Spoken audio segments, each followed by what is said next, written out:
Théâtre de l'étrange.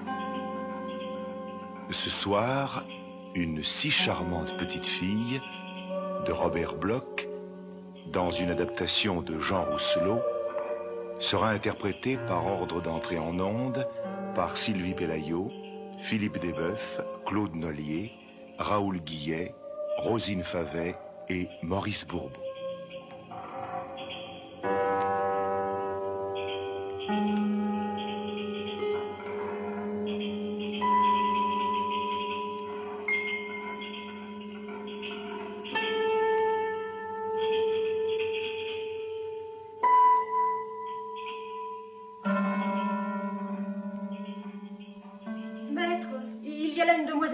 Insiste pour vous voir. Elle dit que c'est très urgent et que ça vous concerne personnellement. Elle a l'air bouleversée. Quel genre? Oh, pas très jeune, mais encore bien physiquement. Des vêtements modestes, un peu sévères. C'est bon, je vais la recevoir. Bien. Si vous voulez entrer, mademoiselle Paul. Bonjour, mademoiselle. Asseyez-vous.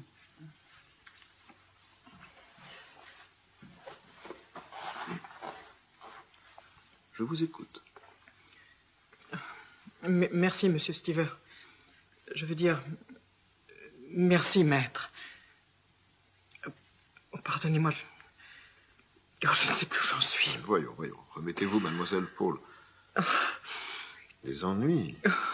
Nous allons arranger cela. Oh, pour moi, c'est tout arrangé, je suis partie. Je ne pouvais plus vivre dans cette horrible maison. Je n'y retournerai même pas pour prendre mes affaires. Mais je tenais à vous mettre au courant. Je vous en prie, expliquez-vous. Diable, si je comprends un mot à ce que vous me racontez. De quelle maison parlez-vous? De celle de votre frère John, monsieur. Oh, c'est vrai, j'aurais dû commencer par là. Je n'ai pas la tête à moi. Mon frère? Qu'avez-vous à voir avec lui? J'oubliais que vous ne me connaissez pas, monsieur. Pardon, maître. Puisque vous ne venez jamais à Dudley House.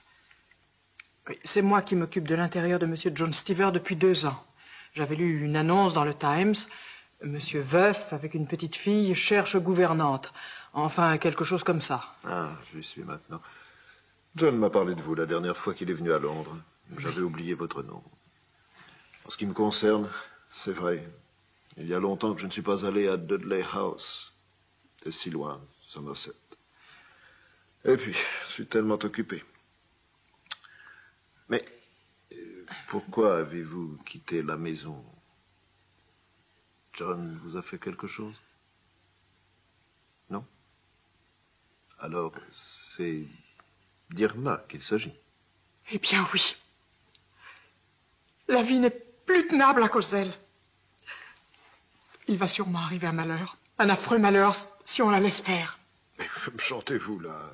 Un affreux malheur provoqué par une enfant. Oui. Je me rappelle très bien Irma. Elle avait, 5 ans et demi, presque 6 ans. Elle a donc 8, ou à peu près maintenant. C'était une délicieuse petite fille blonde, aux joues tendres comme la pêche, avec de grands yeux candides. Oui, une bien belle enfant, gentille, caressante. Vous ne me ferez pas croire qu'à 8 ans, elle soit devenue un monstre. Pique cela, monsieur Stiver. C'est une sorcière. Une sorcière. Voyons, chère mademoiselle, vous déraisonnez. Non, je sais ce que je dis. Et il est grand temps que vous interveniez. Cela vous regarde, puisque c'est de votre nièce et de votre frère qu'il s'agit. Moi, j'ai fait ce que j'ai pu. Oui, tout ce que j'ai pu. Je n'en doute pas, mademoiselle. Mais, je vous en prie, contrôlez-vous et essayons de parler de tout cela un peu calmement. Irma, une sorcière. C'est la faute de votre frère. Oui, c'est lui qui lui a mis cette idée en tête. Quelle idée? Qu'elle est une sorcière, pardi. Il n'arrête pas de la traiter ainsi. Bah, il l'a taquine. Lui, la taquiner? Ça signifierait qu'il l'aime. Hélas, il la hait de toutes ses forces et ne songe qu'à lui faire du mal. Allons-t-on, John haïr sa fille alors qu'il n'a qu'elle au monde depuis que sa femme est morte. Oh, vous savez mieux que moi dans quelles circonstances la malheureuse est morte. Oui, bien sûr. En donnant le jour à Irma. Je ne vois pas... Eh bien, monsieur, moi, j'ai vu tout de suite. Votre frère n'a jamais pardonné à la petite d'avoir tué sa mère en naissant. Il n'a qu'une idée, la torturer, pour se venger. Ah, longtemps. Il l'a élevée de son mieux. Oh. Elle a eu les meilleures nurses d'Angleterre. Oui. Quand je l'ai vue, elle respirait le bonheur et elle était très joliment habillée, pomponnée. Une vraie poupée. Une poupée? Oh, je vous en conjure, monsieur, ne prononcez pas ce mot à son sujet. Pourquoi cela? Parce qu'elle est tout le contraire. Oh, je sais. Elle a l'air d'une petite sucrée. Hélas. Mais laissez-moi vous expliquer. Mais je n'attends que cela. Elle a eu les meilleures nurses d'Angleterre, disiez-vous, monsieur. Je veux bien. Et vous demandé pourquoi aucune ne restait guère dans la place que quelques semaines, 2 mois au plus. Et pourquoi, pour finir, Monsieur Jones n'a plus trouvé personne pour s'occuper d'elle et tenir la maison? Mais, ma chère demoiselle, il vous a bien trouvé, vous... J'ai bien failli m'en aller, moi aussi. Je ne sais pas si du temps des nurses, Irma était joliment habillée et pomponnée, comme vous dites. Ce que je sais, moi, c'est lorsque je suis arrivé à Dudley House. Elle était terriblement négligée, au moral comme au physique. Votre frère ne s'en occupait que pour lui taper dessus, en la traitant de sorcière. Je n'en crois rien. C'est pourtant la vérité. Il la frappait à tout bout de champ et sans la moindre raison. Tantôt à main nue et tantôt avec une ceinture de cuir. Encore une fois, je refuse de vous croire. Oh. John a été très douloureusement marqué par la mort de sa jeune femme, c'est vrai. Jusqu'à devenir neurasthénique et même un peu bizarre. Mais de là à penser qu'il soit capable de battre systématiquement Irma, Je comprends que vous le défendiez, monsieur. Mais sur la Bible, je vous jure que je dis vrai. C'est un homme cruel. Cruel et pervers. Quand je suis arrivé, l'enfant était couverte de marques bleues et noires sur tout le corps. Par la suite, j'avais beau essayer de la protéger, votre frère, pour un oui ou pour un non, lui administrait de terribles corrections. Croyez-moi, me disait-il, tout ce qu'elle mérite, c'est de recevoir chaque jour une bonne volée, cette sale petite sorcière. Et il allait même jusqu'à m'ordonner de la battre, moi aussi. c'est inconcevable. Et vous lui obéissiez? Bien sûr que non. Mais voyez-vous, monsieur, ce qu'il y avait de plus terrible, c'était ni les coups ni les insultes, ni l'injustice du traitement. Quoi donc, alors? C'était la façon dont Irma prenait la chose. Pas une seule fois je ne l'ai entendue crier. Elle restait souriante. Même quand elle sursautait sous les gifles et les coups de ceinture. Et ses yeux demeuraient aussi lumineux et candides que si elle avait reçu des caresses. Oui, c'était cela. C'est cela qui est le plus terrible. À croire qu'entre le père et la fille, il y a une espèce de complicité monstrueuse. Je ne vous suis pas très bien. Et pour être franc, je me demande si vous ne faites pas du roman noir. Voyons, vous dites qu'il la battait. Il ne faisait tout de même pas que cela à longueur de journée. Que se passait-il à Dudley House le reste du temps? Pas grand-chose. Irma traînait dans les coins de cette horrible maison. Parfois, elle disparaissait pendant des heures. Où pouvait-elle se cacher et pourquoi faire? J'ai été longtemps à me le demander. Lui, il s'enfermait dans son bureau avec une provision de cigares et de whisky. Je ne vous apprends pas, monsieur, qu'il boit comme un trou. N'exagérons rien. John est un peu porté sur l'alcool, c'est vrai. Mais pas au point de... Comme vous voudrez, monsieur. Moi, je sais ce que je sais. Et Irma aussi est au courant, bien sûr. Je me demande au demeurant ce qu'elle peut bien ignorer. Elle n'est pas sorcière pour rien. Sorcière? Vous y tenez, vraiment? Oh, écoutez-moi, monsieur. Et vous comprendrez pourquoi j'y tiens. Je ne m'étais jamais occupé d'enfant afin d'accepter cette place à Dudley House. Je ne savais donc pas comment m'y prendre avec Irma au début. Elle était si bizarre, la malheureuse enfant. Je n'écoutais que mon cœur, et j'ai essayé de l'amadouer. Pour commencer, j'ai voulu lui apprendre à lire. Elle a eu un charmant petit sourire, et elle a accepté. Eh bien, Savez-vous ce que j'ai constaté, monsieur, au bout de la première leçon? Je vous le donne en mille. Cette gamine de 6 ans faisait semblant de ne pas savoir ses lettres, alors qu'elle savait lire couramment. J'ai fini par le lui faire avouer. Bah, elle voulait vous faire marcher. Après tout, elle avait eu des nurses. Quoi d'étonnant à ce qu'elle ait su lire? Non, monsieur, je me suis renseigné auprès de monsieur Jones. Personne jamais n'avait ouvert un abécédaire devant Irma. Et savez-vous pourquoi? Parce qu'il avait interdit.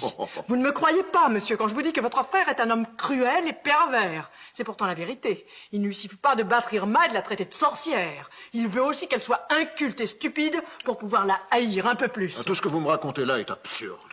Selon vous, Irma aurait appris à lire toute seule. C'est impossible. Pas pour elle, monsieur. Et vous n'êtes pas au bout de vos surprises. Savez-vous ce que j'ai découvert quand j'ai réussi à gagner sa confiance? Eh bien, cette jolie petite fille aux yeux d'ange sait par cœur tous les articles de l'encyclopédie britannique concernant la magie, les filtres et la sorcellerie. C'est dans le grenier qu'elle avait trouvé ces volumes. Quand on la cherchait partout, elle était là-haut, en train de se mettre ces affreuses choses dans la tête. J'espère que vous l'avez détournée de ce genre de lecture. Oui, monsieur, j'ai fait de mon mieux. Je lui ai donné à lire des livres de son âge. J'ai même réussi à persuader monsieur Jones de la laisser les lire tranquillement dans le salon. Il a commencé par tempêter, puis s'est incliné. Cependant, quand il la voit rouler en boule sur le divan avec un livre entre les mains, il grimace et s'en va en grognant. Exactement comme elle. Voilà ce qu'il marmonne. Exactement comme elle. Oui, ma belle-sœur était une grande liseuse. Elle aimait bouquiner, pelotonner entre deux coussins. Quand je vous disais qu'il ne pardonne pas l'enfant d'avoir pris la place de sa mère. Bon, vous allez un peu loin. En tout cas, si je comprends bien, elle vous a donné la permission d'instruire Irma. Oui. J'aurais préféré qu'il m'autorise à l'envoyer à l'école. Mais là-dessus, rien à faire. Il ne veut pas qu'elle sorte, qu'elle se mêle aux autres fillettes. Elle-même ne le veut pas non plus.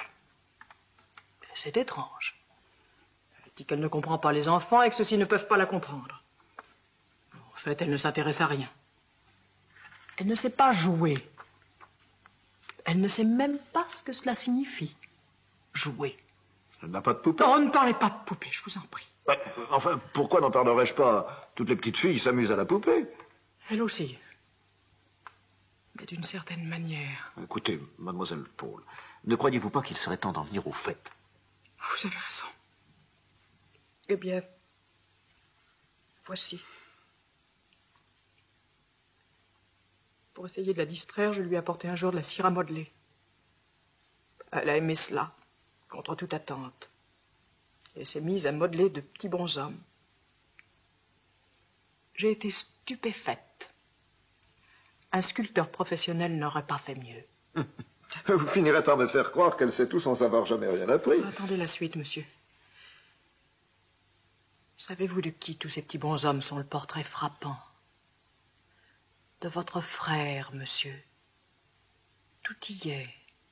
Les traits creusés, le grand nez, la maigreur, la façon de se tenir, un peu penché. Une de ces figures est particulièrement réussie. Irma m'a demandé de l'aider à tailler des vêtements semblables à ceux de son père. Et nous avons habillé cette chose. C'est vraiment Monsieur Jones en réduction. Irma ne s'en sépare jamais.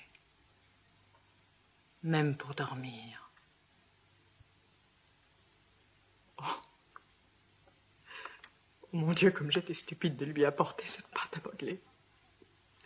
Oh, s'il arrive un malheur, c'est moi qui en porterai la responsabilité. Comme chantez-vous là? Irma a fait une poupée qui ressemble à son père. Où est le mal? Le mal, vous avez dit le mot, monsieur, le mal. Il est dans cette chose qu'Irma a modelée. C'est elle qui l'y a mis. Et moi, sotte, qui n'ai rien compris à ce qui se passait dans sa tête de sorcière. Mademoiselle Paul, je suis un homme de loi, donc un homme raisonnable. Ce qui se passe dans la tête d'une petite fille ou dans la vôtre ne m'intéresse pas. C'est ce qui se passe dans la réalité que je veux connaître. Expliquez-vous une bonne fois pour toutes. Qu'est-il arrivé exactement à Dudley House? Rien, si vous le prenez ainsi. Enfin, presque rien. Dites toujours. Eh bien, petit à petit, Irma a changé vis-à-vis de moi. Avec Avec son père, elle était toujours la même. Petite martyre qui reçoit les coups sans se plaindre, en gardant un merveilleux sourire céleste. Avec moi, elle est devenue méfiante et sombre. De nouveau, elle disparaissait pendant des heures, avec sa poupée, comme vous dites. Et la maison est un tel labyrinthe que je ne réussissais pas à lui mettre la main dessus. Et puis dimanche dernier, elle s'est fait toute mignonne et douce et m'a demandé de l'emmener à l'église pour voir comment le prêtre s'y prend quand il baptise les nouveaux-nés. Une enfant de 8 ans s'intéressait au baptême. Ça m'a bien paru un peu étrange. Mais j'étais si contente de la voir de nouveau gentille que je n'ai pas réfléchi plus avant. Je lui ai mis sa belle robe bleue et je l'ai emmenée à l'église. Elle était si jolie que j'étais fière d'elle, monsieur Stiver. Oui, réellement fière. Ma foi, tout cela est parfait, mademoiselle Paul. Attendez. À l'église, elle a regardé de tous ses yeux et écouté de toutes ses oreilles. Je suis sûre qu'elle a gravé dans sa tête tous les gestes et toutes les paroles du prêtre qui ondoyaient les bébés. Continuez. Où voulez-vous en venir? Peut-être ne le sais-je pas exactement moi-même. En tout cas, dès que nous sommes rentrés à la maison, Irma s'est renfermée de nouveau dans sa coquille. Plus un mot. Rien que des regards lourds, bizarres. Puis elle a disparu jusqu'au soir. Et c'est comme cela chaque jour depuis lors. On ne la voit plus. Elle est quelque part dans un coin, à faire je ne sais quoi avec la chose. Et c'est tout ce qui s'est passé? Non, non, non, il y a eu aussi l'histoire de la brosse à cheveux de M. Jones, ce matin même. Et c'est pour cela que je suis partie. Oh, à cause d'une brosse à cheveux? Ah oui, cette sorcière l'a volée. Et savez-vous pourquoi? Pour en extraire les cheveux de son père qui y était accroché. C'était là tout ce qui manquait à l'image de M. Jones pour que la ressemblance fût totale. Et mon frère, qu'a-t-il fait? Il a battu Irma plus fort qu'il n'avait jamais fait, jusqu'à ce qu'elle avoue que c'était elle qui avait volé la brosse. C'est tout juste, il ne l'a pas démis l'épaule à force de lui tordre le bras. Après, il est monté dans sa chambre avec une bouteille de whisky à la main. Et alors qu'il est, il doit être ivre mort.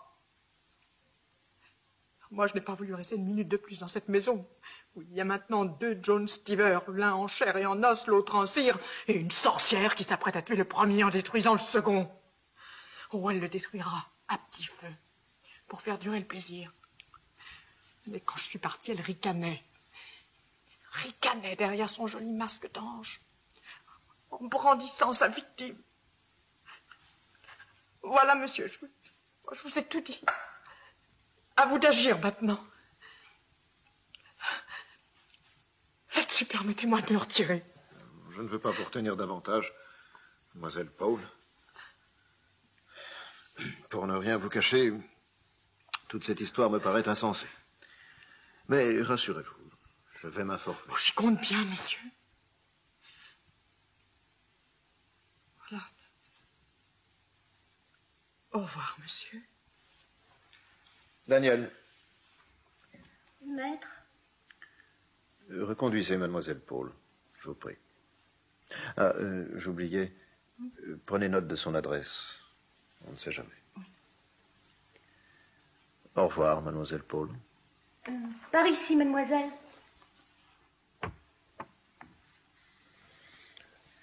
Peste soit de cette pauvre folle. Tout de même. J'avoue qu'elle m'a troublé. Si j'appelais John, ne serait-ce que pour le rassurer sur le sort de sa gouvernante.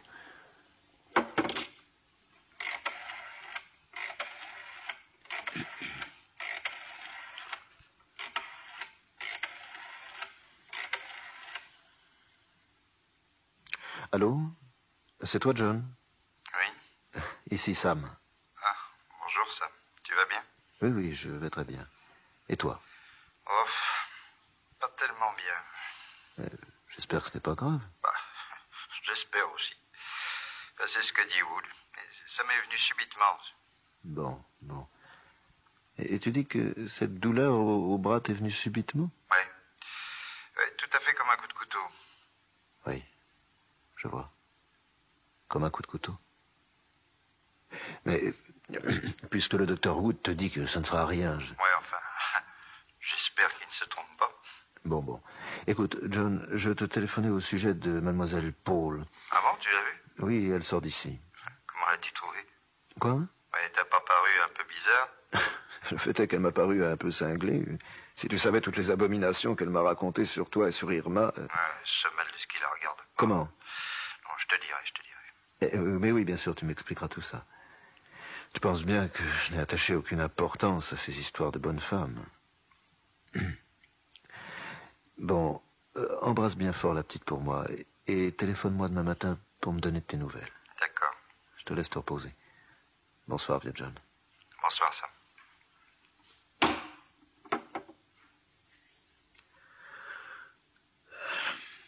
Comme un coup de couteau. Bizarre. Si je comprends bien, c'est juste après le départ de la gouvernante que cela s'est produit. Aurait-elle dit vrai? Si demain, il était trop tard. Daniel. Oui, maître. Savez-vous à quelle heure il y a un train pour le Somerset?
Viens, ma chérie. Tu as grandi. Viens m'embrasser. Et tu es de plus en plus jolie, tu sais. Oh, votre barbe pique, tonton Samy. C'est que je n'ai pas pris le temps de me raser. Où est ton papa? Il est couché. Et comment va-t-il? Oh, je ne sais pas. Il m'a mis à la porte de sa chambre. Pourtant, je suis gentille avec lui. C'est moi qui ai appelé le docteur Wood ce matin. Bon, je vais monter le voir. Reste ici, j'ai besoin d'être seul avec lui. Mais, dis-moi, que caches-tu sous ton bras? C'est mon petit garçon. C'est Johnny. Fais voir. Non. Non. Je veux le montrer à personne. Tu l'as pourtant montré à mademoiselle Paul. Oh, celle-là, elle peut crever. Irma! Comment peux-tu parler ainsi?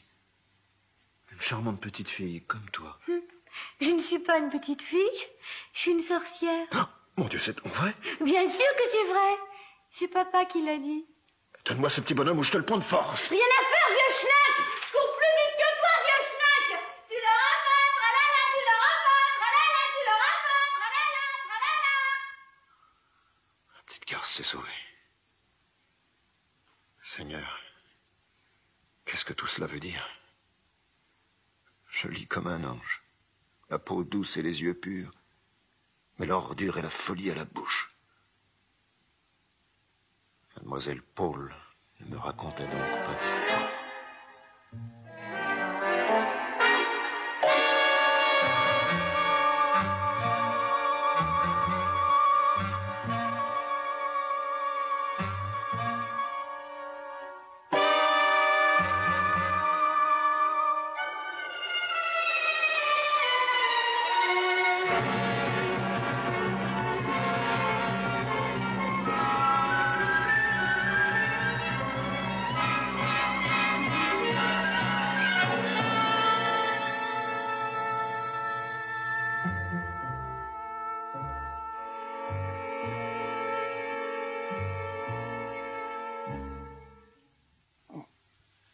Je n'en peux plus, Sam.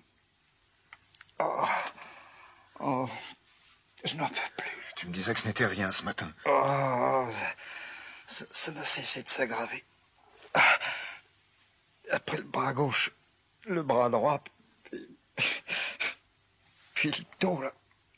Puis la poitrine. Je peux plus bouger ni respirer. J'ai l'impression d'être cloué en croix sur ce lit par d'énormes couteaux. Il faut faire quelque chose. Tu n'as pas rappelé le docteur Wood. Oh. À quoi bon? Il ne pourrait rien pour moi. Pourquoi cela? Bon. Oh. Non, d'après lui, j'ai rien de... Comment dit-on? D'organique. Il m'a tâté, examiné. Finalement, il m'a recommandé de prendre de l'aspirine. Mais à ce moment-là, tu n'avais mal qu'au bras. Non, laisse, frère. Oh. C'est exactement la même douleur partout. Ah. Contre ce genre de douleur, la médecine n'a pas de remède. Alors, autant. Allez, on ne fait pas l'ignorant, Sam.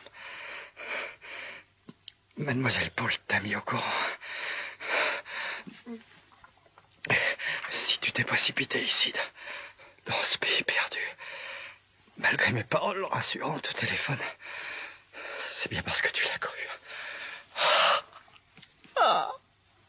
Oh. Oui, Sam. La seule petite sorcière est en train de me tuer. De me tuer à coups d'épingle.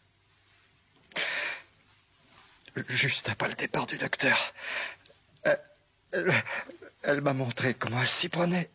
Oui. Elle a osé.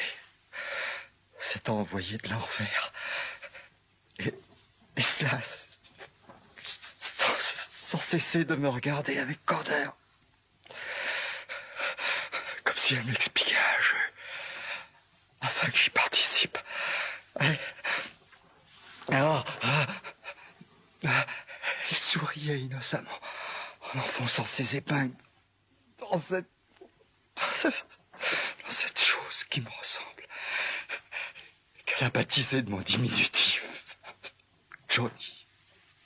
Et moi, je hurlais de douleur. À la fin, je me suis écroulé, incapable de faire un geste.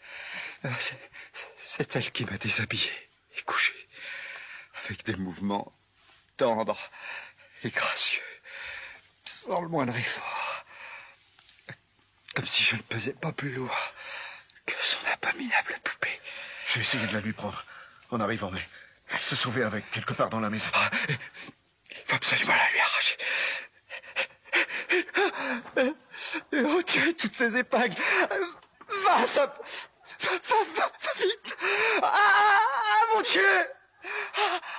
Trop tard, Sam. Je meurs. Ma gorge se déchire. Mon crâne éclate.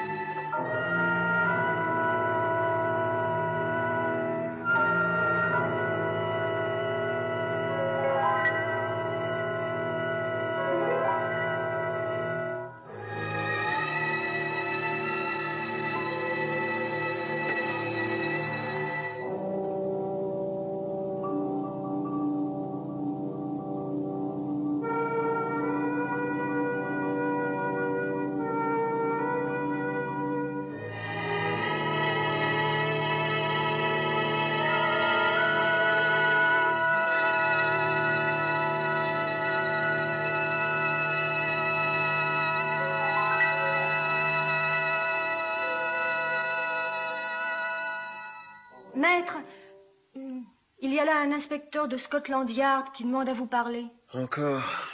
Bon, c'est bon, faites-le entrer. Bien. Bonjour, maître. Bonjour, inspecteur. Je viens vous communiquer les résultats de notre enquête. Jusqu'à présent, hélas, nous n'avons retrouvé aucune trace de votre nièce. Nous avons fouillé toute la région, pied par pied, et questionné des centaines de personnes. Tout cela en vain. C'est à n'y rien comprendre. Une enfant de 8 ans ne disparaît pas comme cela. Si je n'étais policier, je dirais qu'il y a de la sorcellerie là-dessous. Vous auriez sûrement raison. Plaît-il? Rien. Voyons, récapitulons. Votre frère pousse un hurlement et se met à râler en se tenant la tête à 2 mains. Vous bondissez hors de la chambre, vous descendez 4 à 4, vous sautez sur le téléphone pour appeler le docteur Wood, puis vous cherchez l'enfant partout sans la trouver. C'est bien cela, maître? Oui, je vous l'ai déjà raconté 100 fois. Pardonnez-moi. Il faut bien que nous y revenions encore. Un détail a pu vous échapper. Une des fenêtres du rez-de-chaussée était ouverte, m'avez-vous dit? Oui. Et par terre, il y avait cette poupée que je vous ai remise. C'est cela. Une petite poupée en cire, hérissée d'épingles, dont on avait tranché la tête d'un coup de dent. L'empreinte de la mâchoire est nettement visible. Une mâchoire d'enfant. Celle de votre nièce, sans doute. Sans aucun doute. La tête, écrasée, méconnaissable, gisait dans un massif à quelques mètres. Mais ce qui est bizarre, vraiment bizarre, c'est qu'aucune trace des pattes de l'enfant n'a été relevée dans ce massif, ni ailleurs dans le jardin. Pourtant, il avait plu, et la terre était amollie. À croire que la pauvre petite s'est envolée ou qu'elle a été enlevée par quelqu'un venu du ciel. Du ciel. Ou de l'enfer. Oui, c'est à le croire. Et l'autopsie de mon frère, en avez-vous les conclusions? Le médecin légiste y perd son latin. Aucun organe n'est lésé. Il parle d'un spasme de la gorge, mais sans pouvoir en expliquer la raison. La raison. J'y ai toujours cru. J'ai bien peur qu'elle n'ait pas grand-chose à voir dans cette affaire. Je suis navré, maître Steve. Excusez-moi, je dois vous quitter. Naturellement, l'enquête continue. L'enquête continue. L'enquête continue. L'enquête continue. L'enquête continue.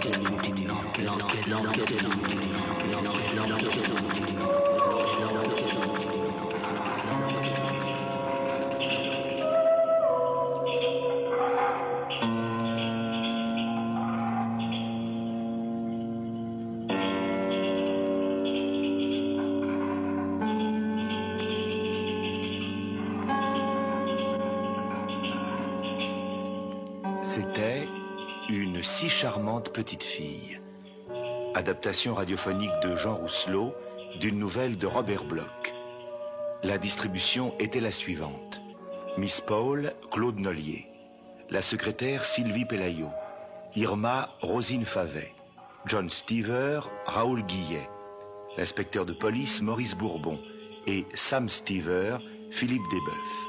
Bruitage, Claude Knosp. Chef opérateur du son, Robert Lavoignat. Collaboration technique, Jean-Paul Herbert. Assistante, Daniel Bajou. Réalisateur, Bernard Saxel.